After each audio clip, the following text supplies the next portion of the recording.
बिस्मिल्लाहिर्रहमानिर्रहीम। अस्सलाम वालेकुम व्यूअर्स, कैसे हैं आप? अल्लाह ताला आपको खुश रखे, आबाद रखे, आमीन। आज ही हम बना रहे हैं चिकन चाइनीज़ पुलाव मेरे स्टाइल से। 25 से 30 लोगों के लिए कितना हमें पुलाव चाहिए और कितना ही इसको सामान लगेगा, मैं सारा आपको परफेक्ट बताऊंगी। रेसिपी मेरी आजमाई हुई रेसिपी है, इससे मैं हमेशा से चावल बनाती आई हूँ। और इतना ही पुलाव जब हम बनाते हैं 25 से 30 लोगों के लिए तो बहुत ही मज़े का बनता है और परफेक्ट मसालों के साथ बनता है। नमक मिर्च आप अपने टेस्ट के मुताबिक कम ज़्यादा कर सकते हैं, बाकी सारी चीज़ें बिल्कुल परफेक्ट है। चलिए बनाना शुरू करते हैं। रेसिपी पसंद है लाइक करना मत भूलिएगा। 1 किलो घी डाल देंगे,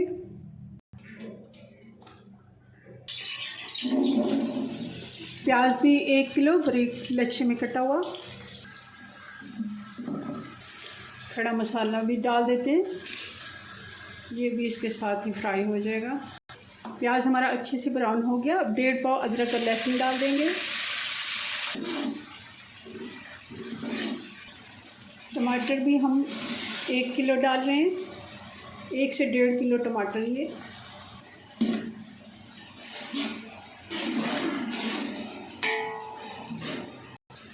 बोनलेस चिकन है, ये 2.5 किलो है, ये डाल देंगे।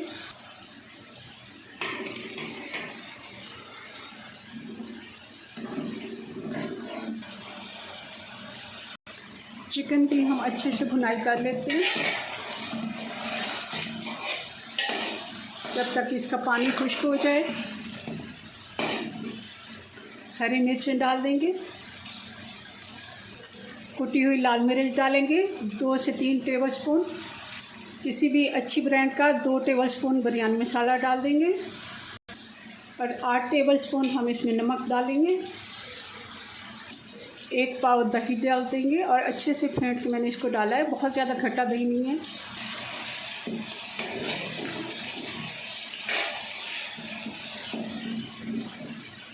चिकन हमारा अच्छे से भुन गया। अब हम इसमें बाकी के सब्जियां भी डाल देते हैं। हरी मिर्ची हमने डाल दी, मटर भी 2 किलो मटर थे, इनके दाने हमने निकाले, ये डाल देंगे। मटर थोड़े से सख्त वाले मटर थे तो हम इनको 5 मिनट दम लगा देते हैं, बाकी सब्जियां बाद में डालते हैं। 5 मिनट हो गए। अब हम इसमें गाजरें डाल देंगे और गाजरें मैंने इस तरह लंबाई में काटनी है जैसे हम अचार की गाजरें काटते हैं, बहुत ज़्यादा मोटी भी नहीं और बहुत पतली भी नहीं।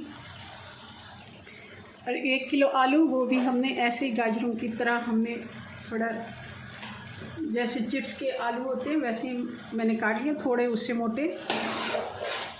ये देखें, कटिंग बहुत ही मैटर करती है। अब एक जैसी कटिंग अगर सारी सब्जियों की करते हैं तो देखने में भी खूबसूरत लगते हैं।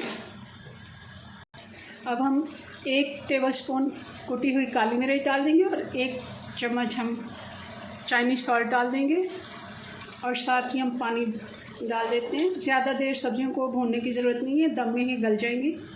4 किलो चावल के लिए हम 5 लीटर पानी डाल रहे हैं, बॉयल आने देते हैं। पानी में बॉयल आ गया तो चावल डाल देते हैं। चावलों को मैंने 1 घंटे से भिगो के रखा हुआ था। अच्छे से धोने के बाद हल्के हाथ से एक दफ़ा मिक्स कर देते हैं। अब जब पानी थोड़ा रह जाए तो इस जगह पे हमने बंद गोभी और शिमला मिर्च डालनी है। ये 2 कप शिमला मिर्च है कटी हुई और 2-3 कप इतनी हमारी बंद गोभी है, ये हम मिक्स कर लेते हैं। चम्मच दूसरा ले लेती हूँ। अब क्योंकि पानी थोड़ा है तो हल्के हाथ से हम एक दफ़ा मिक्स कर लेते हैं और फिर हम इसको दम लगाएंगे। अगर हम ये वाली सब्जियां पहले डालते हैं तो ये बिल्कुल मिक्स हो जाती हैं और इस जगह पे अगर हम दम वाली जगह पे डालते हैं तो ये थोड़ी क्रंची और खड़ी खड़ी रहती हैं। दम के ऊपर हम नींबू कटा हुआ डाल देंगे, पुदीने के पत्ते डाल देंगे, कुछ पत्ते हम धनिया के भी डाल देंगे, बहुत ही अच्छा टेस्ट आता है इस जगह पर अगर हम डालते हैं। चलें जी, इसको अब 20 मिनट का हम दम लगाएंगे। तो 20 मिनट के बाद हमने दम इसका खोल लिया और आपको दिखा देती हूँ। ये देखें किस तरह खिला खिला और एक एक दाना अलग है। हमारा बहुत ही मज़े का पुलाव बन के तैयार है। चलें जी, अपनी दुआ में याद रखें। मिलते हैं नेक्स्ट वीडियो में नई रेसिपी के साथ। तब तक के लिए अल्लाह हाफिज़।